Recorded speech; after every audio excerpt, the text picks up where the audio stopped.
সকলকে আমার ভালোবাসা আর শুভেচ্ছা জানিয়ে শুরু করছি। আজ তোমাদের সঙ্গে আলোচনা করব আদর্শ ছেলের প্রশ্ন নিয়ে। প্রথমেই বলি, আদর্শ ছেলে লেখিকা হলেন কুসুম কুমারী দাস।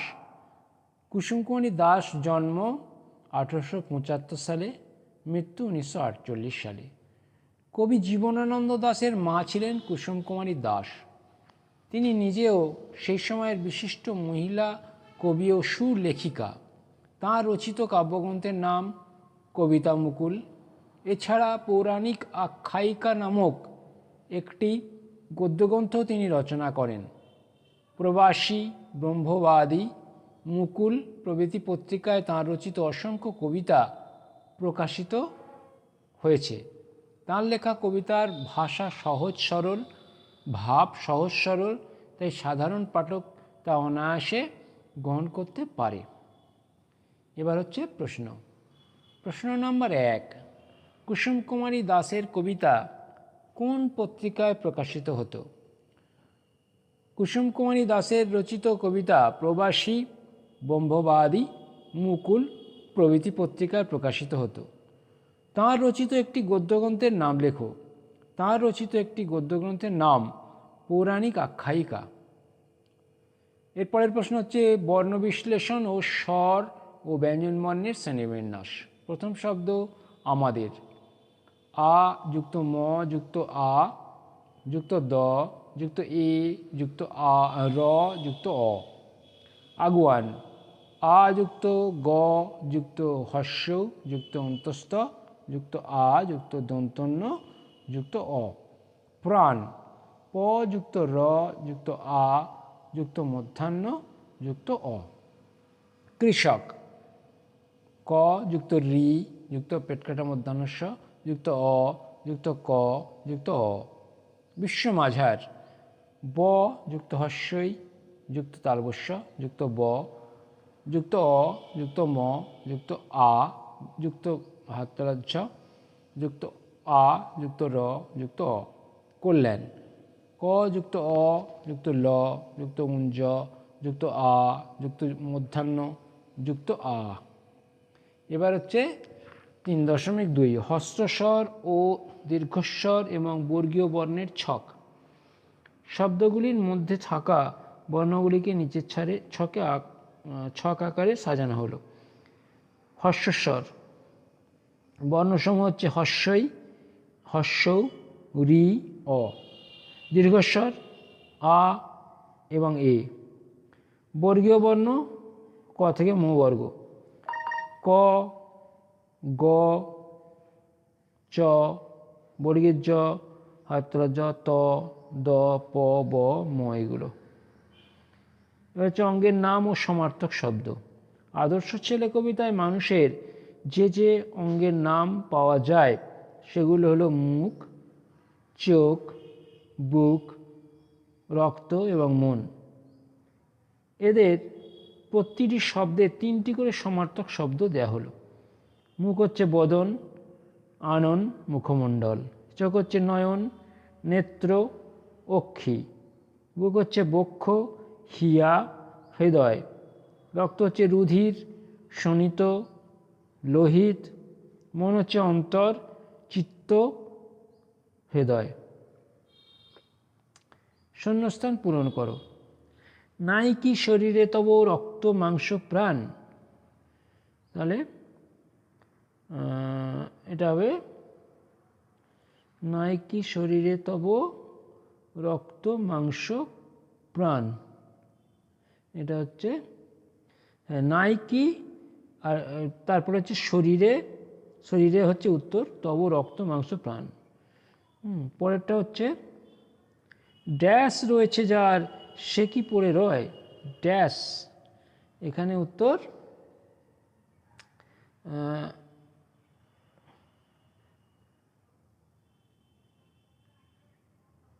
উত্তরটা কি হবে?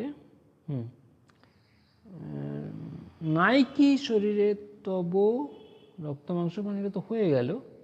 এর পরের প্রশ্নের উত্তর মানে শূন্যস্থান, পরের শূন্যস্থান ড্যাশ রয়েছে যার সে কি পড়ে রয়, ড্যাশ রয়েছে যার সে কি পড়ে রয়। হ্যাঁ, চেতনা রয়েছে যার সে কি পড়ে রয়, এটা উত্তর হবে হচ্ছে চেতনা, চেতনাটা উত্তর হবে। তারপরে প্রশ্ন, আসে যার চোখে জল ড্যাশ ঘুরে যায়, ড্যাশ ঘুরে যায়, এটা হবে আসে যার চোখে জল মাথা ঘুরে যায়, মাথা, উত্তরটা হবে মাথা, মাথা ঘুরে যায়। কৃষকের শিশু কিংবা ড্যাশ, কৃষকের শিশু কিংবা রাজার কুমার, উত্তরটা হবে রাজার কুমার, কৃষকের শিশু কিংবা রাজার কুমার, রাজার কুমার উত্তর হবে। আচ্ছা, এরপরে শূন্যস্থান, মুখে হাসি বুকে ড্যাশ তেজে ভরা মন, এই ড্যাশটা হবে মুখে হাসি বুকে বল, মুখে হাসি বুকে বল, এটা হচ্ছে মুখে হাসি বুকে বল তেজে ভরা মন, তাহলে মুখে হাসি বুকে বল তেজে ভরা মন, এটা হচ্ছে লাইন। হয়ে গেল শূন্যস্থানগুলো, তাহলে 5 দাগের শূন্যস্থান সম্পূর্ণ হলো। এবার হচ্ছে 6 দাগ, কবিতার পংক্তিগুলোকে গদ্যরূপে লেখো।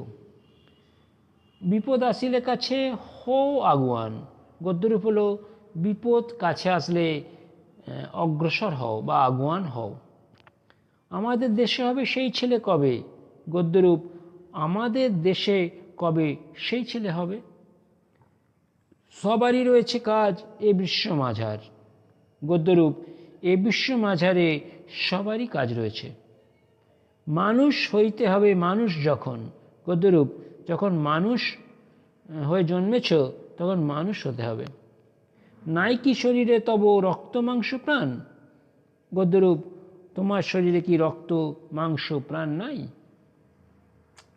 এরপরে হলো 7 দাগ, নিচের শব্দগুলিতে কোন কোন অল্প প্রাণ মহাপ্রাণ ঘোষ ও অঘোষ বর্ণ আছে লেখো।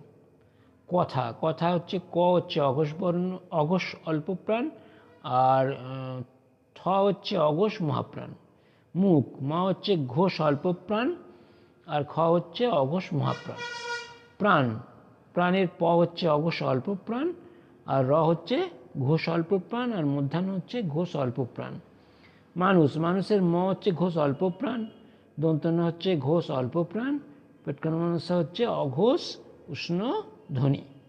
দান, দানের দ হচ্ছে ঘোষ অল্প প্রাণ, আর দন্তন্য হচ্ছে ঘোষ অল্প প্রাণ। চোখ, চ হচ্ছে অঘোষ অল্প প্রাণ, আর খ হচ্ছে অঘোষ মহাপ্রাণ। এরপরে হচ্ছে 8 দাগ, নিচের বাক্যগুলির কর্তা ক্রিয়া কর্ম চিহ্নিত করে লেখো। আমাদের দেশে হবে সেই ছেলে কবে, কর্তা হচ্ছে সেই ছেলে, আর ক্রিয়া হচ্ছে হবে।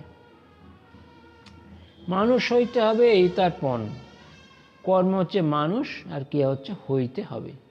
সে ছেলে কে চায় বলো, কর্তা হচ্ছে সে, কর্ম হচ্ছে কর্তা হচ্ছে কে, আর কর্ম হচ্ছে সে ছেলে, আর ক্রিয়া হচ্ছে চায় এবং বলো, চায় এবং বলো। সবারই রয়েছে কাজ এ বিশ্ব মাঝার, কর্তা সবারই, কর্ম কাজ, ক্রিয়া হয়েছে রয়েছে। তোমরা মানুষ হলে দেশের কল্যাণ, কর্তা হচ্ছে তোমরা, কর্ম হচ্ছে মানুষ, আর ক্রিয়া হচ্ছে হলে।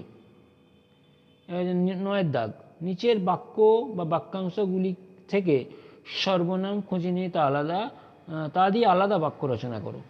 সর্বনাম হচ্ছে তব, হে ঈশ্বর তব চরণে যেন আমার ভক্তি চিরকাল অটুট থাকে।